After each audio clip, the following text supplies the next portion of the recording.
Hello students, how are you? Welcome back to my YouTube channel physics inside. आज हम अपनी इस video के थ्रू आपको लाइट के एक और नए फिनोमिना के बारे में बताएंगे जो लाइट की वेव नेचर के ऊपर बेस्ड है, that is called diffraction. Today in this module we will discuss about the types of diffraction, diffraction through single slit, and what is the major difference between interference and diffraction. First of all, we will discuss about diffraction. We can define it as the phenomena of bending of light around the corners and the encroachment of light within the geometrical shadow of the opaque obstacles is called diffraction. अब ध्यान से समझना इसको। यहाँ पे हमने एक source of light लगाया हुआ है एस, और यहाँ पे हमने एक स्लिट रखी हुई है जिसमें से हमने लाइट पास करनी है। तो होगा क्या, हम प्रैक्टिकली ये चीज़ सोचते हैं कि लाइट जो है सिर्फ ये जो बीच का गैप है सिर्फ इतने रीजन में ही पास करेगी and there will be nothing above it. ये हम इमेजिन करते हैं, दिस इज आवर एक्सपेक्टेशन कि ऊपर का सारा रीजन डार्क होगा। बट इन रियलिटी क्या होता है कि जैसे ही वेव फ्रंट्स ये स्लिट तक पहुंचते हैं तो वेव फ्रंट बेंड हो जाता है, एंड बेंड होने की वजह से वो इस मैक्सिमा के रीजन के ऊपर की तरफ और नीचे की तरफ कुछ बैंड्स छोड़ देता है, जैसे इंटरफेरेंस पैटर्न में हमें मिले थे बिल्कुल वैसे ही बैंड्स यहाँ पे छोड़ देता है। तो this phenomena of bending of light from the corners is called diffraction. और ये जो पैटर्न हमें ऑब्जर्व हो रहा है इसको हम बोलेंगे डिफ्रैक्शन पैटर्न। और ये डिफ्रैक्शन पैटर्न कुछ ऐसे ऑब्जर्व होता है, सेंट्रल मैक्सिमा की इंटेंसिटी तो मैक्सिमम ही है, intensity is maximum at central maxima, and after that जैसे जैसे आप दूर जाते जाएंगे सेंट्रल मैक्सिमा से इंटेंसिटी जो है मैक्सिमा की वो कम होती जाएगी। ठीक है, both sides the same phenomena will take place. Okay, so this is the variation with distance and intensity. Okay, intensity जैसे जैसे आप सेंट्रल मैक्सिमा से दूर जाते जाएंगे इंटेंसिटी कम होती जाएगी। अब ये जो हमें डार्क और ब्राइट बैंड्स फॉर्म होंगे सेंट्रल मैक्सिमा के बाहर, वो सिर्फ थोड़े से रीजन में मिलते हैं। ऐसा नहीं है कि वो पूरा का पूरा रीजन ही ऑक्यूपाई कर लेंगे। ये जितना रीजन हमने एक्स मार्क करा है और जितना रीजन हमने वाई मार्क करा है सिर्फ इसके इन बिटवीन ही रहते हैं। लाइट सिर्फ थोड़ा सा स्प्रेड करती है from its actual path. Okay, so इसकी भी एक कंडीशन है कि जो आपके स्लिट का जो कॉर्नर है that should be sharp. Okay, sharp corner से ही लाइट हमेशा बेंड करेगी। फ्रॉम हेयर ऑल्सो, यहाँ पे हमने स्लिट की जगह एक ऑब्स्टैकल रखा है। अब ऑब्स्टैकल क्या करेगा, पूरी की पूरी लाइट को ब्लॉक कर देगा, यहाँ पे कोई लाइट नहीं है, और जो लाइट है एज पर आर एक्सपेक्टेशन वो सिर्फ इतने से रीजन में ही जानी चाहिए थी, ये एक्स रीजन के ऊपर ऊपर और इधर वाई रीजन के नीचे नीचे, बीच में पूरा डार्क होना चाहिए था। But still due to the bending of wave front, तो वो जो रीजन है बेटा थोड़ा सा जो डार्क रीजन है वहाँ पर भी लाइट आ जाती है due to bending of wave front. So यहाँ पे कुछ वो बैंड्स को फॉर्म करेगी, यहाँ पर भी और ऊपर एक्स रीजन में भी और नीचे वाई रीजन में भी। तो वो जो बैंड्स हमें फॉर्म होंगे उसको हम बोलते हैं डिफ्रैक्शन पैटर्न। और ये जो पूरा फिनोमिना है we will name it as diffraction of light. Okay, I hope this is clear to you now. Now next we are going to discuss about the types of diffraction. हमारे पास diffraction जो है वो दो तरह की होती है, one is Fresnel diffraction and other is Fraunhofer diffraction. So now what is the major difference between them? First of all, I am talking about Fresnel diffraction. This type of diffraction takes place when slit and source is at finite distance from screen.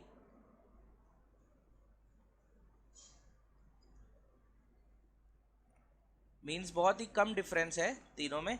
और फ्रोनहोफर diffraction कब होगा, when slit source are placed at infinite distance away from the screen.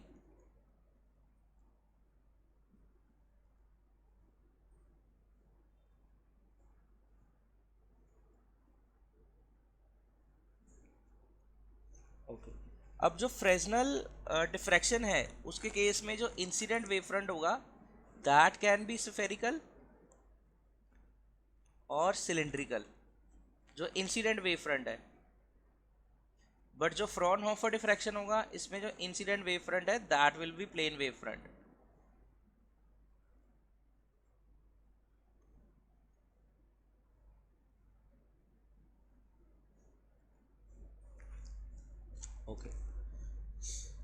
So that's it. इसके बाद हम चल रहे हैं Fraunhofer diffraction को एक्सप्लेन करने के लिए using an experiment that is diffraction through a single slit.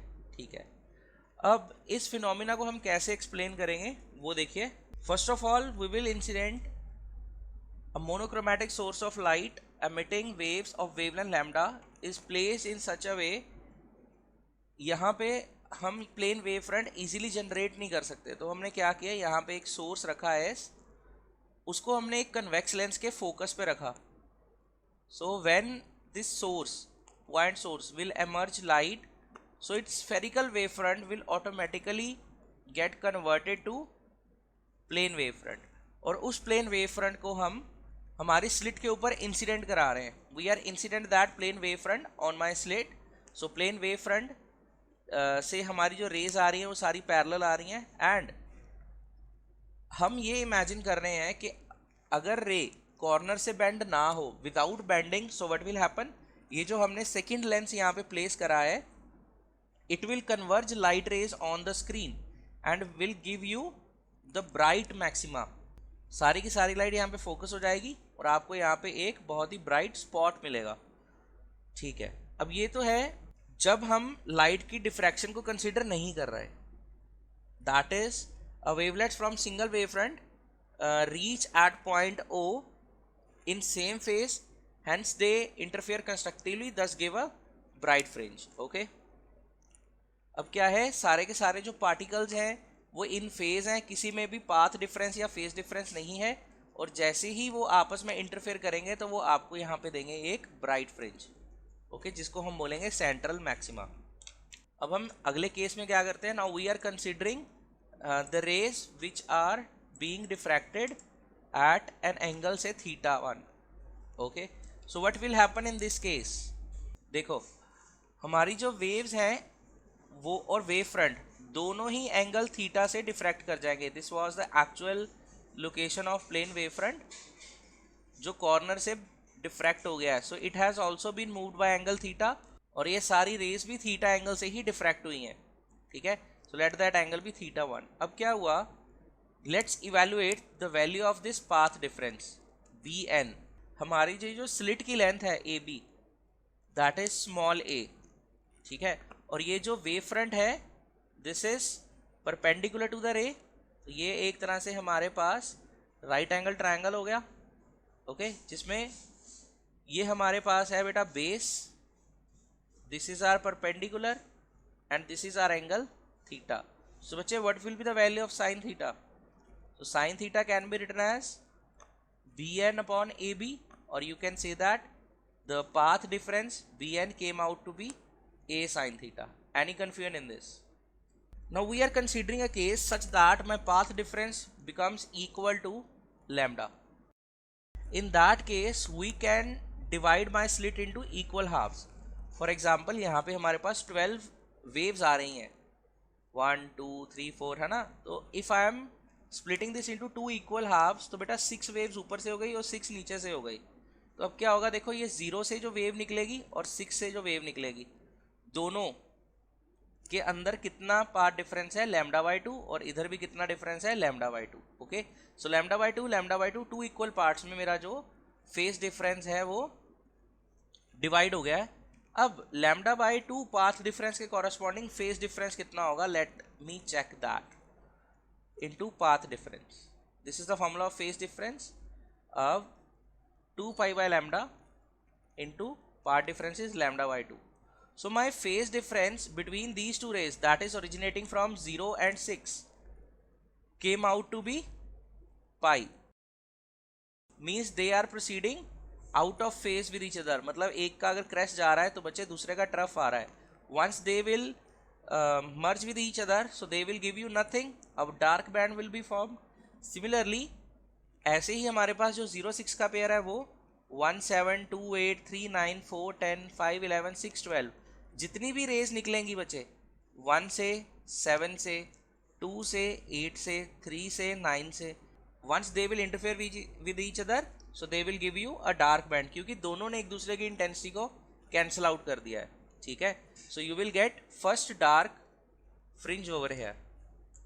Okay, अब हम क्या कर रहे हैं, अब हम अपनी स्लिट को एज्यूम कर रहे हैं कि हमारा जो पाथ डिफरेंस है that has become now 2 lambda. अब हम कंसीडर कर रहे हैं कि हमारा जो पाथ डिफरेंस है that has become 2 lambda. This we are assuming. So in such a case we can divide my slit into 4 equal parts. 4 equal parts having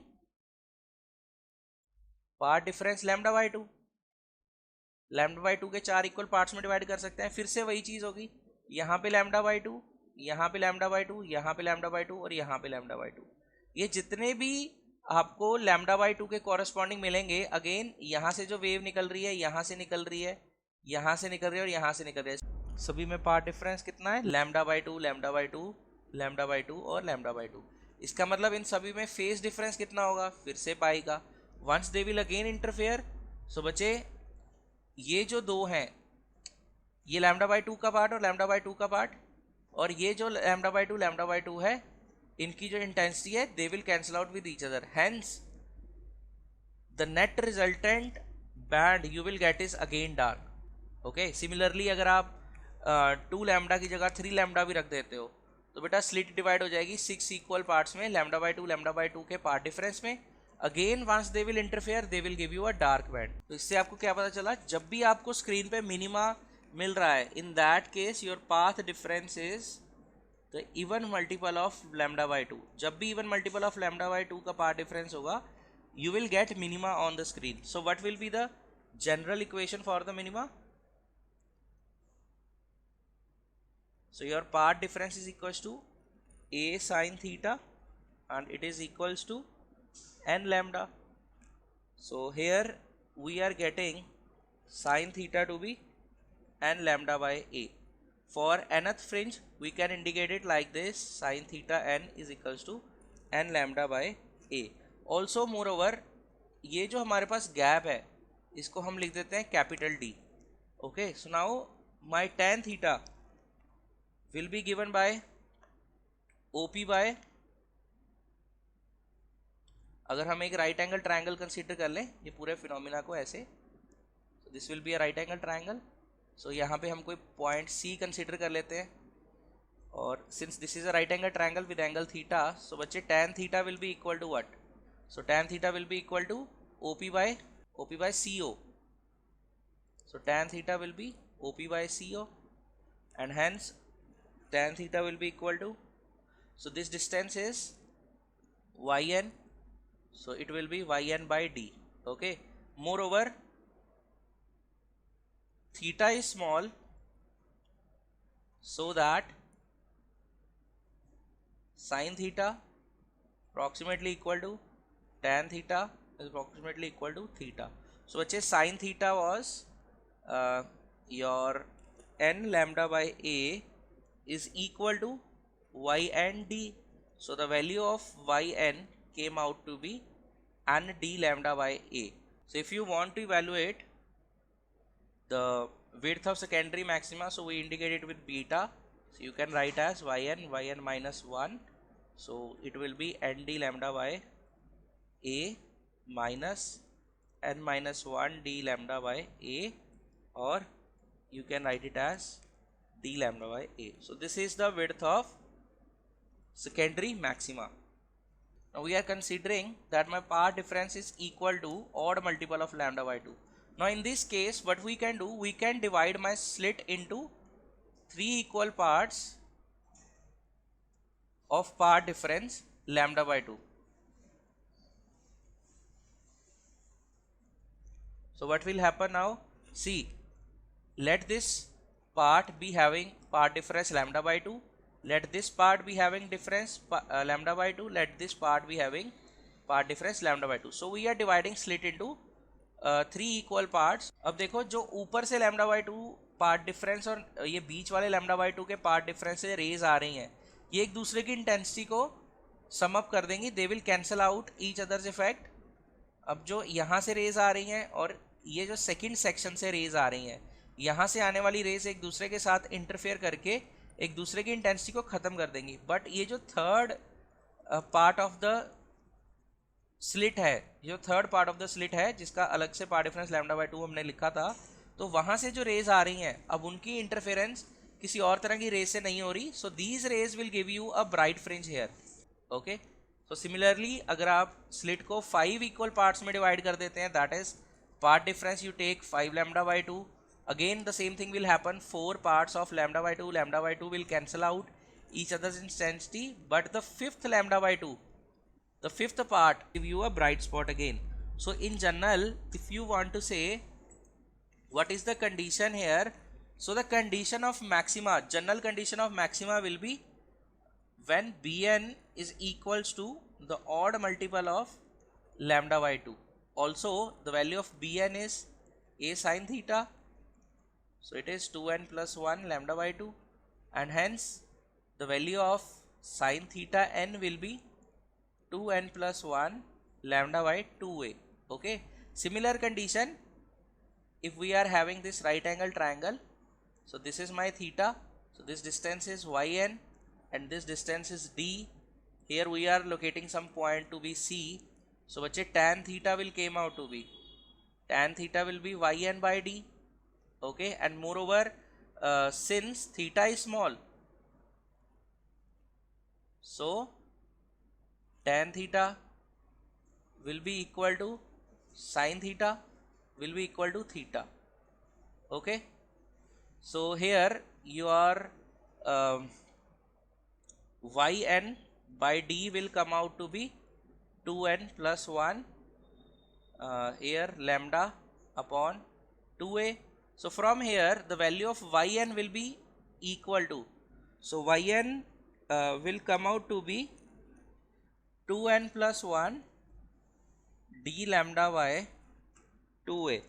So this is the value of your nth location of maxima. So हम इसको yn dash लिख देते हैं यहाँ पे, ठीक है, because we have taken yn in case of dark fringe, so हम bright के लिए यहाँ पे yn dash लिख देते हैं, ठीक है।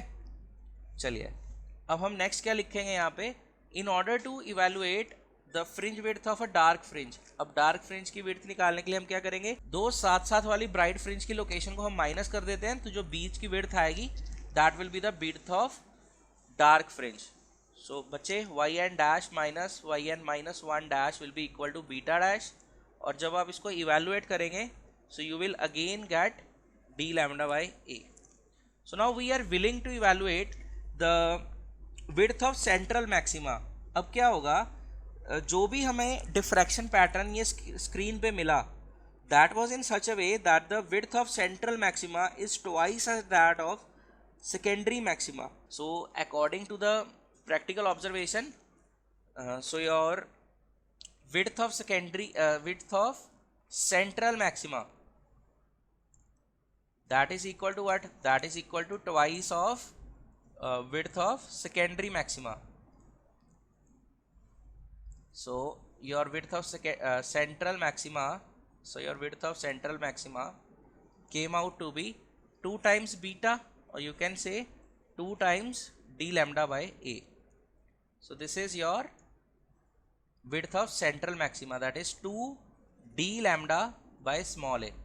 Now next we are going to understand something related to its intensity profile. जैसे जैसे हम पार्ट डिफरेंस को वेरी कर रहे हैं, इसकी इंटेंसिटी कैसे वेरी करेगी. See this is the intensity profile. अब देखो यहाँ पे जो इंटेंसिटी है सेंट्रल मैक्सिमा की, दैट इज मैक्सिमम, और इन सेकंड डायग्राम भी you can see that here is central maxima, so the intensity is maximum. जैसे जैसे आप सेंट्रल मैक्सिमा से दूर जाते जा रहे हो on both sides, so what you are getting, your intensity of maxima is reducing. देखिए धीरे धीरे ये जो ब्राइट बैंड्स हैं बहुत लाइट से नज़र आ रहे हैं आपको जैसे जैसे आप दूर जा रहे हैं. So if we increase the path difference to be lambda, so जितने भी आपको इवन मल्टीपल मिलेंगे लैम्डा बाई 2 के, तो वहाँ पे आपको क्या मिलेगा, मिनिमा मिलेगा, मतलब जीरो इंटेंसिटी मिलेगी. जितनी भी आपको डार्कनेस यहाँ पे शो हो रही है, that is corresponding to the dark band. Okay, अब जैसे जैसे हम दूर जाते जाएंगे सेंट्रल मैक्सिमा से, हमारी जो इंटेंसिटी है बेटा वो कम होती जा रही है. Okay, so this is how your intensity of secondary maxima varies with path difference from central maxima. Now we are going to differentiate between interference and diffraction. So first of all, जो हम interference में source use करते थे, they were two different sources. Generated from a single source but both of them were of coherent nature. But diffraction के case में हमारे पास हम single source ही use करते हैं, बट इसमें कोहेरेंस की हमें कंडीशन नहीं required. Now the second difference is जितने भी मैक्सिमा हमें इंटरफेरेंस में मिले थे सबकी इंटेंसिटी सेम थी, बट हेयर जैसे जैसे हम सेंट्रल मैक्सिमा से दूर जाते जा रहे हैं, सो जो इंटेंसिटी है मैक्सिमा की वो कम होती जा रही है, सेकेंडरी मैक्सिमम। सो इसके बाद अब इंटरफेरेंस पैटर्न के अंदर हम किसी भी मैक्सिमा और मिनिमा को बड़े अच्छे से डिफ्रेंशिएट कर सकते हैं, because there is a very good contrast. But in case of diffraction जो मैक्सिमा और मिनिमा है वो एक दूसरे में मर्ज से नजर आते हैं, तो उनको उतने अच्छे से हम विजुअलाइज नहीं कर सकते। जैसे जैसे हम दूर जाते जाएंगे बेटा, तो ये इनकी जो कंट्रास्ट है वो पुअर होती जाती है। So that's all students, this was all about the diffraction of light. So I hope today's topic is clear to you. If still you find any query, any doubt, you can ask me in comment section. So we will definitely resolve your queries. So see you again students in the next lecture. God bless you all.